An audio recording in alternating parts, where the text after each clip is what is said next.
I want you to picture this. It's 6:30 in the morning. The sun hasn't fully risen yet. It's foggy, maybe raining a little. You're driving down a gray, suburban street, coffee in hand, eyes barely open.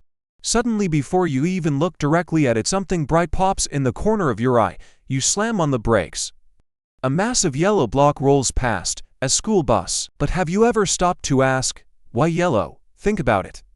Red is the universal color for stop. Red is for fire trucks. Red is for danger. If the most important cargo in the world is inside that bus, shouldn't it be screaming red? It seems like a random design choice, or maybe just a splash of bright paint. But here's the surprising truth. That color isn't just yellow. It's a scientifically engineered tool that hacks your brain's biology. Today, we're uncovering the chaotic history of school transport, how a single conference in 1939 changed the American landscape forever, and why the specific shade of yellow on that bus might just be the reason you didn't crash into it this morning. To understand why your local bus is yellow, we first have to look at the absolute chaos of the early 20th century.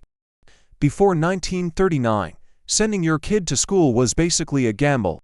There was no school bus as we know it. In rural America, kids rode in repurposed farm wagons. In the cities, they piled into regular trucks, and the colors, complete anarchy.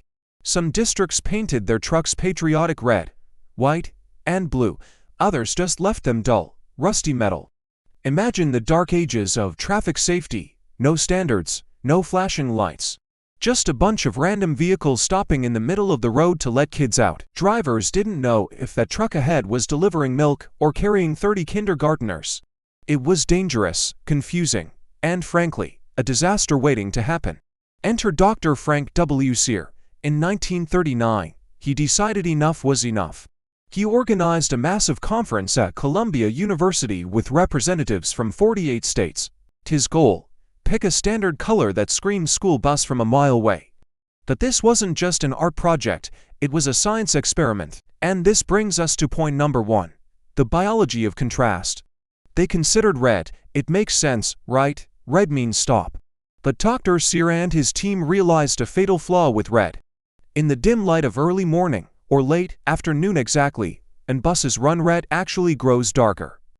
It can blend into the shadows or look like black. They needed contrast. They tested dozens of colors and realized that black lettering on a specific shade of yellow was the easiest combination to read in semi-darkness. It's like reading a highlighter. The background glows, making the text pop. Which leads to point number 2, the peripheral hack. This is the real secret. Scientists discovered that human lateral peripheral vision, that's your side vision, is 1.24 times more sensitive to yellow and to red. Think of it like a motion sensor light. You don't have to be looking directly at the bus to see it.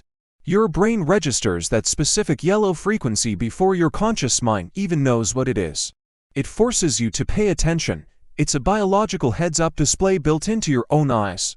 So, if the science is so clear, why don't we see this yellow on everything? That brings us to point number 3. The federal law. The color they chose was officially dubbed National School Bus Chrome, later renamed National School Bus Glossy Yellow. Now, here's the kicker. It's not technically illegal to paint a school bus another color in some places. But if a school district wants federal funding for transportation, they must use this specific shade. It's a safety feature tied directly to the wallet.